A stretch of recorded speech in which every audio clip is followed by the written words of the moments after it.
Yun oh, paangat po. Oh. Yan po yung lagi ko nakikita sa comment section. So, paangat po. Pero, nagagawa niyo po ba yung sinasabi ko doon sa aking content? Kasi kung nagagawa niyo yan, yung paangat po na yan guys, panigurado, ikaw na. Lalago yan account mo.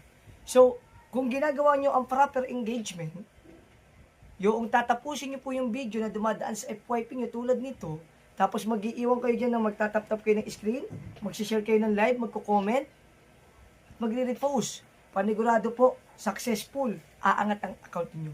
Kung gusto niyo po mas mabilis na makaangat, pumasok kayo sa live ko. Pag nagbi-blink na yan, pasok na. Diyan sa live ko, mag-tap-tap ka ng screen, mag-share ka ng live, mag-comment. At kung may extra coins ka, mag-recharge ka kung wala. Mag-send kayo ng heart me or attendance.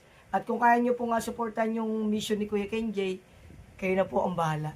Basta doon sa live ko, maging aktibo kayo doon, makipag-mahalan kayo, para po lumago ka agad kayo guys. Para umangat ang mga bahay nyo. O, thank you so much mga idol. Kita-kit sa live ko.